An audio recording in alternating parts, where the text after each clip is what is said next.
Maraming salamat po, lalong-lalo na po sa mga nakakapanood ng video ito. Maraming salamat po dahil binigyan mo ng pagkakataon ng sarili mo para tingnan ang napakagandang opportunity. Dalawa lang po pag-uusapan mo natin. Una, pag-uusapan mo natin magandang produkto. Pangalawa, pag-uusapan natin magandang negosyo. Pero siguro mas maganda pag-uusapan muna natin yung magandang produkto dahil naniniwala po ako pag maganda ang produkto, maganda ang negosyo. Pag maganda ang negosyo, maganda ang produkto. Ang maganda po dito sa product na pag-uusapan natin, ang involved health. Kung tatanungin ko po kayo, maganda bang negosyong health? Kung iisipin mo, magandang negosyong health. Pero at the back of your mind, hindi ka sigurado kung magandang health. Sige, tingnan natin. Kung tatanungin ko po kayo, importante ba sa tao ang health? O sobrang importante? Alam mo kung bakit ko tinanong yan? Simple. Pag tinanggal ko ang tao, may health. Pag tinanggal ko naman ang health, may tao. Ngayon uulitin ko, importante ba sa tao ang health? O sobrang importante? Kung sobrang importante sa tao ang health, anong ibig sabihin? Nagiging importante na rin sa tao ang business mo. Dahil ang business mo, health. Since tao po pag-uusapan mo natin, naniniwala po ba kayo na ang tao may katawan? Oo naman. Kung tatanungin ko po kayo, importante ba sa tao ang katawan o sobrang importante? Kung sobrang importante sa tao ang katawan, what if mapabayaan ng tao ang katawan? So ano nangyayari? Nagkakasakit. Pag nagkakasakit ang tao, anong ginagawa? Nagpapadoktor, nagpapacheck up, nagpapagamot. Kung nagpapagamot ang tao, anong binibili? Siyempre, gamot. Ang gamot, gastos hindi. Siyempre, gastos. Pag hindi mo ginasusan, anong mangyayari sa sakit? Siyempre, lalala. Pag lumala ang sakit, anong mangyayari sa katawan?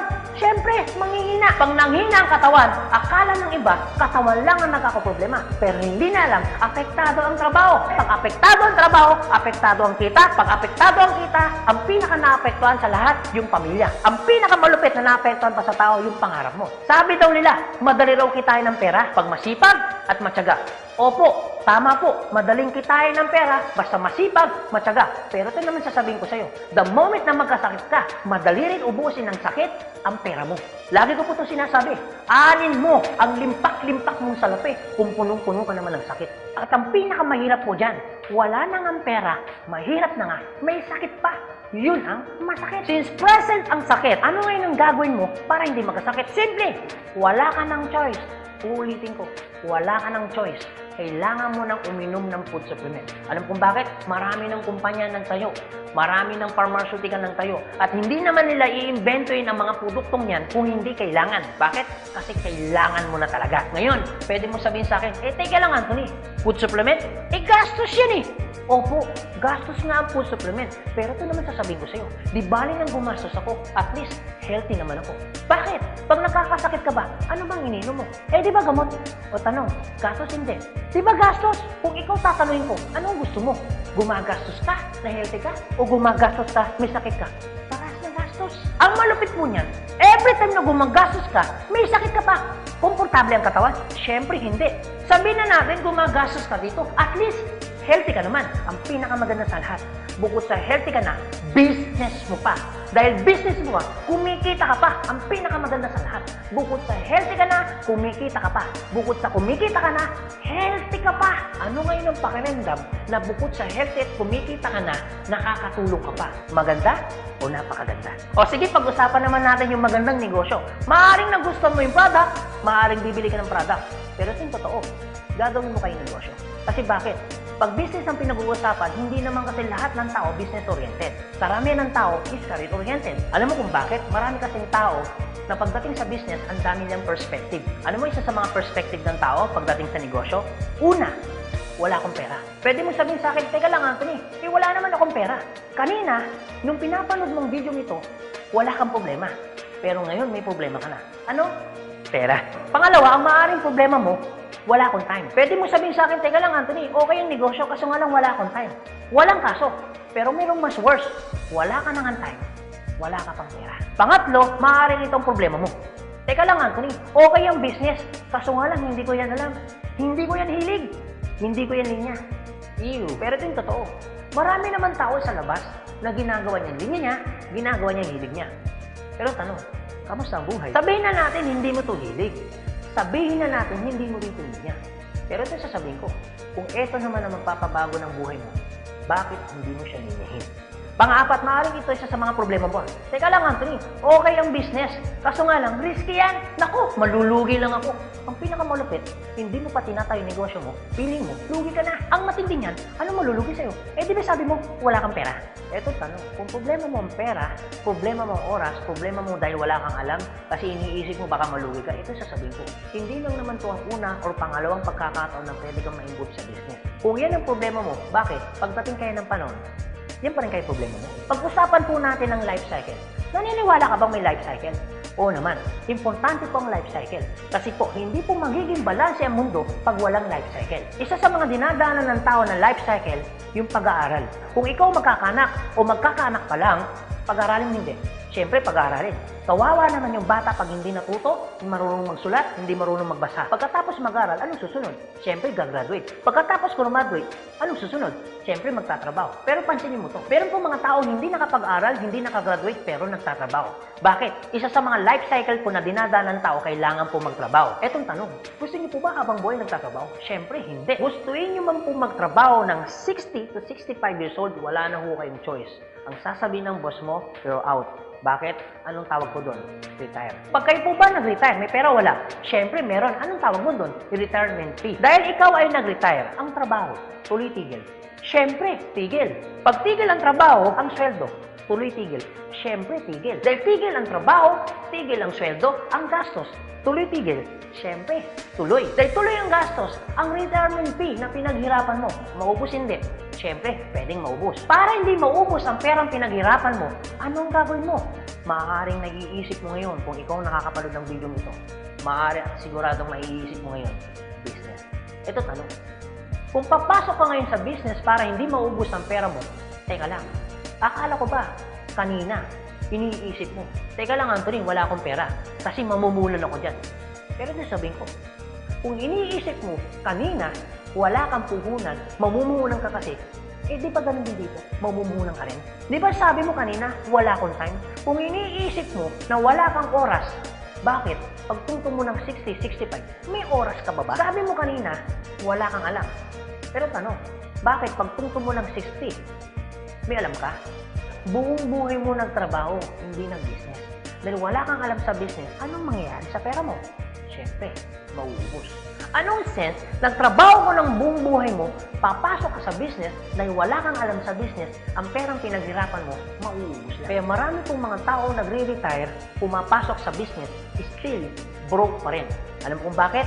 Kasi wala silang alam sa business. Kung ikaw ang nakakapanood ng video nito, huwag po kayo mag-alala. Kasi bakit? Later pa naman yan. Pero kung tatanungin kita, kung papasok ka lang naman pala sa business, anong gusto mo? Ngayon o later? Alam mo kung bakit ngayon? Simple. Pag ngayon mo ba inaral ang business, ngayon ka nag-decision mag-business, ngayon mo ginawa ang business, ngayon mo matututunan? Yes. Ngayon ka rin kikita? Yes. Pero pag later ka nag-decision mag-business, later mo ginawa ang mag-business, later kang pumasok mag-business, later mo inaral ang business, later mo matututunan? Yes. Later ka rin kikita? Yes. Kung papasok ka sa business, anong gusto mo? Ngayon o later? O sige Anthony, nagustuhan ko yung magandang negosyo, nagustuhan ko rin yung magandang produkto. Pero ito tanong, paano ko siya umpisan? Anong gagawin ko? Paano ako magiging membro ng AIM Global? Galito po kasi yan. Una po, kailangan nyo pong bumili ng global package. Tanong, magkano naman ang global package? Ang global package po ay 7,980 pesos. Pero teka lang Anthony, mukhang yata ang laki. Opo, malaki po siya kung gastos. Malaki din po siya kung wala kang pera. Pero teka lang, kung negosyo ang pag-uusapan natin, 7,980, malaki o maliit? Alam niyo po, sobrang liit lang po niyan. Maaari pong malaki po ang 7,980 pesos kung hindi mo makikita yung value ng pera mo. So kung gusto ko po mangyari, ipakita ko po sa inyo kung anong value ng 7,980 pesos mo. Una, magkakaroon ka ng product na worth 6,000 pesos. Pangalawa, magkakaroon po kayo ng insurance. Meron po kami tinatawag na personal accident insurance na 200,000, unprovoked murder and assault na 50,000 pesos, 10,000 pesos medical reimbursement. Hindi lang yan, meron pa kami tinatawag na burial assistance na 10,000 pesos. Pangatlo, magkakaroon ka pa ng discount from 25% up to 50%. lifetime discount. Pang-apat, magkakaroon ka naman ng business kit, brochure, CD na kung saan magagamit mo sa pagninegosyo mo. Pang-lima, magkakaroon po kayo na tinatawag mo namin free medical check-up. CBC, urinalysis, fecalysis, chest x-ray, dental, lahat ng yan kasama po doon sa free medical check-up. Pang-anim, magkakaroon po kayo ng ATM, BDO at China Trust. I suggest po, kung ikaw ngayon ay nasa abroad, mas maganda pong kunin ninyo ang China Trust. Alam niyo kung bakit? This is an international debit card na kung saan po, mawi-withdraw ninyo ang pera ninyo na kahit saang bansa. Kung hindi naman po kayo mag-abroad, pwede po kayong kumuha ng BDO. At hindi lang yan, pang-pito, magkakaroon po kayo ng tinatawag ho naming web page. So ano pong advantage ng web page ho natin? Magkakaroon ho kayo ng DTC, Distributor Tracking Center, na kung saan mamomonitor nyo lahat ng transaction na nangyayari po sa business ninyo. At hindi lang yan, ang pinakamaganda, yung pang-walo. Meron po kami tinatawag na scholarship program. So ibig sabihin, pag naging member ka ng AIM Global, automatic bibigyan ho namin kayo ng scholarship certificate. So ang maganda po doon, sa scholarship po natin, transferable. Ibig sabihin, kung ikaw yung member, siya hindi member, kahit hindi mo kakilala, pwede niyo po itong i-transfer. At hindi lang ho yan. Ang maganda po sa scholarship po natin, ito po ay wala pong expiration. Kung ngayon ka ng member, bukas o bukas makalawa o 2 to 3 years from now, saka mo palang ginamit yung scholarship po namin o yung certificate po namin, hindi po siya may expire. Pwede nyo pa rin siyang gamitin. Ang maganda po dun sa scholar certificate po namin, wala ho tayong quota. No hidden agenda. Na pag yung bata po in-enroll mo na, hindi ho kayo obligado na gawin yung negosyo. Nasa sa inyo na lang po kung gagawin yung negosyo, hindi. Basta yung anak niyo po, tuloy-tuloy po yan sa pag-aaral. So wala ho tayong hidden agenda, no quota. Kahit hindi ho kayo bumili ng product, kahit hindi ho kayo mag-imbita ng tao, kahit hindi nyo po ito gawin. No obligation, no commitment. No hidden agenda. Yan po yung kabuuan ng global package ho natin doon sa perang binitawan mo na 7,980 pesos. Ang tanong, maganda po ba o napakaganda? Sulit o sulit na sulit? Okay, sige, ganito Anthony. Nagustuhan ko yung magandang negosyo. Nagustuhan ko rin yung magandang produkto. Sige, magjo-join na ako. Eto tanong, kung ako pa papasok na ngayon, gagawin ko na yung negosyo. Paano naman ako kikita? Ganito po yan. Una, kikita po kayo sa tinatawag naming retailing. Sa retailing naman po, from 25% up to 50% kikita ka. Kung hilig mong magbenta, aba, bagay na bagay ka dito. Kung hindi ka naman mahilig magbenta, wala din pong kaso. Pangalawa, eto po maganda. Meron po kaming tinatawag na binary income. Sa binary income, dalawa pwede nyo pong pagkakitaan. Una, pwede ko kayong kumita sa tinatawag namin direct referral bonus. Magkano direct referral bonus? 500 pesos. At pangalawa, pwede naman kayo kumita sa tinatawag namin match sales bonus o madalas ang tawag po namin dyan, pairing bonus. Magkano naman ang pairing bonus? 1,500 pesos. O sige Anthony, mukhang maganda yung binary income na yan. Paano ka pa kikitain yung direct referral bonus na 500 at paano ka naman kikitain yung pairing bonus na 1,500? Okay, ganito po yan. Pag sinabi pong binary, dalawa po yan. It's either ilalagay mo sa kanan o ilalagay mo sa kaliwa. Ang trabaho mo, mag-imbita. Pag ikaw ngayon nag-imbita, at yung inimbita mo ay bumili ng global package, sabi na natin, dalawa yung inimbitahan mo. Yung isa, inimbitahan mo, nilagay mo sa kanan. Yung isa naman, inimbitahan mo, nilagay mo naman sa kaliwa. Pagbili ni A, automatic, meron kang tinatawag na direct referral. Pagbili naman ni B, automatic, may kikitain ka naman na direct referral ng 500 pesos. At hindi lang yan, meron ka pang bonus. Pag may pumasok sa kanan mo at may pumasok sa kaliwa mo, automatic, magpipair po siya. Magkano pong pairing bonus?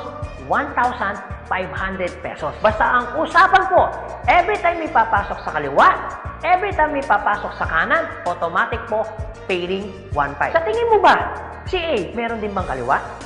Meron din kanan? Si B, meron din bang kaliwa? Meron din bang kanan? Sa tingin mo ba, ikaw pa ba ang nag-imbita dun sa inimbita ni A and B? Siyempre, hindi na. Eto maganda. Sa labas, no work, no pay. Pero sa amin, yung taong dinala ni A at ni B, automatic, kikita ka pa rin ng pairing bonus. Magkano pairing bonus? 1,500 pesos.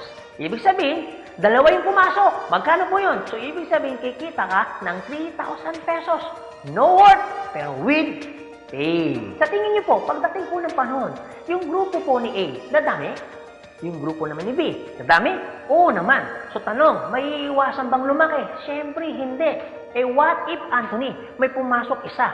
may pumasok isa, araw-araw. Anong ibig sabihin po niyan? Di ibig sabihin, araw-araw po, kikita ka ng 1.5. Paano kung kay 200? Dahil lumalaki po ang grupo, paano kung may pumasok 10 dito? Paano kung may pumasok dito 10 dito? Anong ibig sabihin yan? Di 10 po ng 1.5. So, magkano yung 10 ng 1.5? Di 15,000. Paano kung araw-araw yan? Di ang ibig sabihin po yan, araw-araw po yan, 15,000, 15,000. Tuloy-tuloy po yan. Ang pinakamaganda niyan, yung 15,000 po ba? Malaki maliit? Siyempre malaki. Pero hindi lang ho yan. You have opportunity para kumita ng 24,000 pesos per day. Alam ko medyo nag-iisip ka. Maaaring iniisip mo na hindi ka kikita. Pero maaaring iniisip mo rin na kikita ka. Pero kung mag-isip ka ng hindi ka kikita, kung mag-iisip ka ng kikita ka, para sa ginawa mo, nag-isip ka pa rin. Pero kung mag-iisip ka lang naman, mas maganda lang pong nag-iisip ka, nakikita ka, kaysa naman nag-iisip na hindi ka kikita. Ito po masasabi ko sa inyo. Kung gusto mo ng pagbabago sa buhay, dapat may baguhin ka. Pero pag wala kang binago, walang mababago. Ang tanong, gusto mo ba ng pagbabago sa buhay? Siyempre, oo. Ang tanong, kailan mo uumpisa ng pagbabago? So guys, maraming salamat po sa inyong lahat. God bless, and to God be the glory. See you at the top. Thank you.